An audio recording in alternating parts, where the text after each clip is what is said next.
يسعد أوقاتكم وأهلا وسهلا فيكم. اليوم وصفتنا من المطبخ اليوناني حلا البوليتيكو، وصفة لذيذة جدا ومكوناتها بسيطة.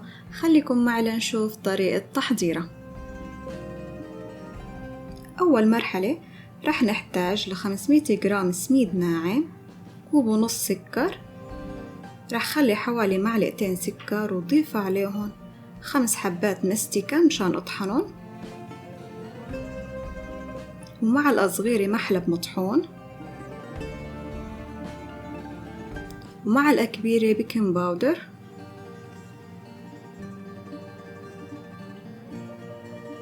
ومعلقة صغيرة بيكربونات الصوديوم. راح أضيفها على كوب ونص حليب حتى تتفاعل.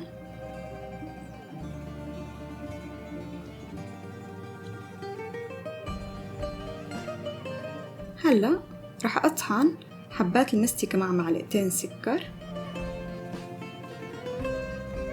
هون بعد ما طحنتهم راح أضيفهم على بقية المكونات، وراح أضيف الحليب والبيكربونات،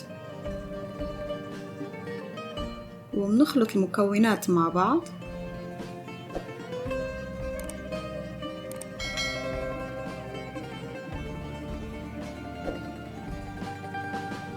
هلأ بصينية بايركس للفرن راح أدهنها بالزيت،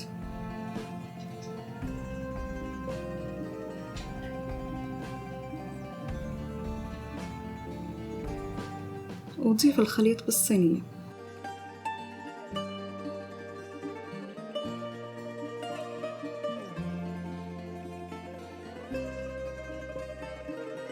هلأ نتركها على جنب لمدة 10 دقايق قبل ما نحطها بالفرن. ورح شغل الفرن على درجة حرارة 170 من فوق ومن تحت، وما نحطها بالرف الأوسط بتاخد حوالي نص ساعة أو لحتى تاخد لون ذهبي. هلأ للطبقة الثانية رح نحتاج لتر حليب، ونص كوب سكر، 3 ملاعق كبيرة طحين، و4 ملاعق كبار نشا.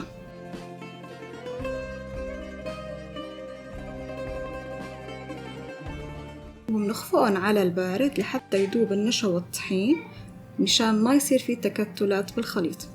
هلأ بعد مرور 10 دقايق راح أدخل الصينية على الفرن، ومنتابع بالطبقة الثانية راح أحطها على النار.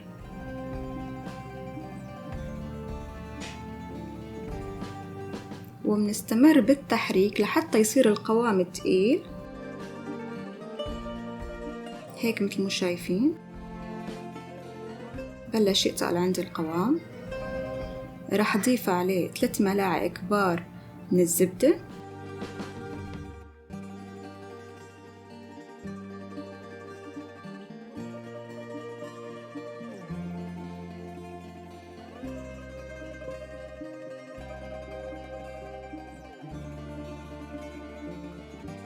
ومنضيف معلقة صغيرة فانيليا،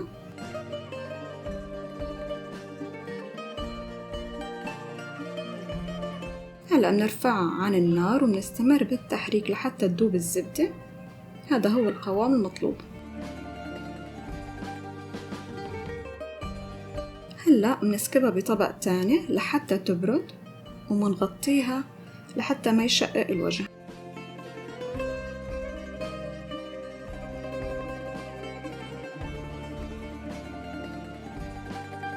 وهون بعد نص ساعة طالعت الصينية من الفرن، رح خليها على جنب لحتى تبرد بحرارة المطبخ. هلا رح نحضر القطر. رح نحتاج لكوب سكر، وعود قرفة، و3 حبات قرنفل، وكوب ونص مي. هلا منضيف السكر والمي،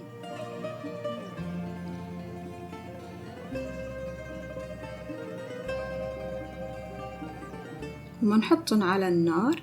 بس يغلي القطر بنتركه على النار لمدة 5 دقايق. وطبعا كمية السكر بكل المراحل فيكن تزيدوها أو تقللوا على حسب الرغبة. وهلأ صار القطر جاهز والصينية بردت.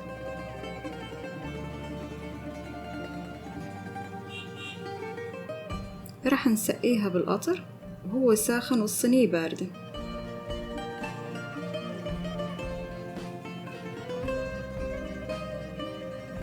هلأ نتركها شوي لحتى تتشرب القطر. وهون بعد ما تشربت القطر رح نضيف عليها الطبقة الثانية بعد ما بردت.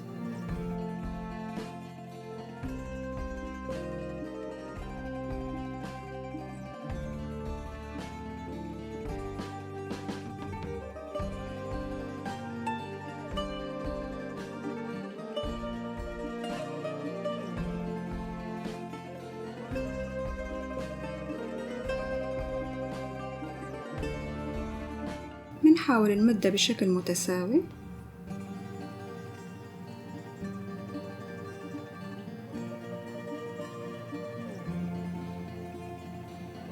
وهلأ منغلفها بستريتش نايلون.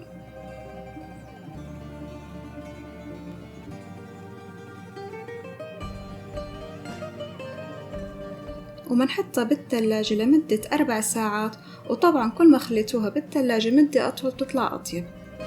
وهون بعد ما طالعتها من الثلاجة راح نرش عليها قرفة مطحونة.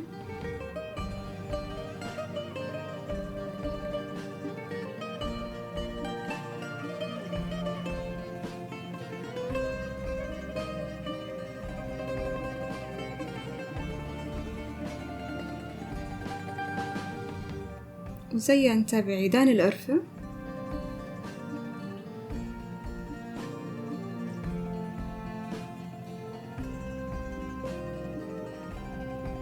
هلأ رح نقطعها ونشوف كيف طلعت من الداخل.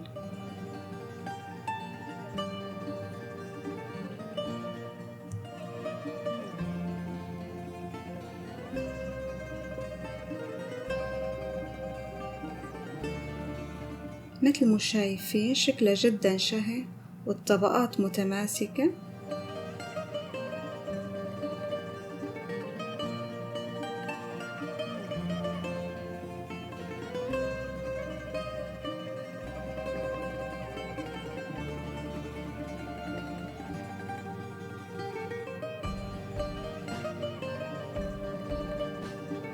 هلأ رح دوقها وأعطيكم رأيي فيها.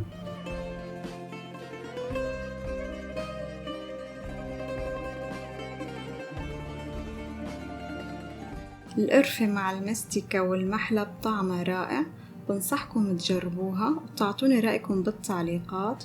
ولهون بتكون خلصت وصفتنا لليوم، وقبل ما ننهي الفيديو لا تنسوا اللايك والشير والاشتراك بالقناة وتفعيل الجرس ليوصلكم كل جديد أنا بنزله. سلام.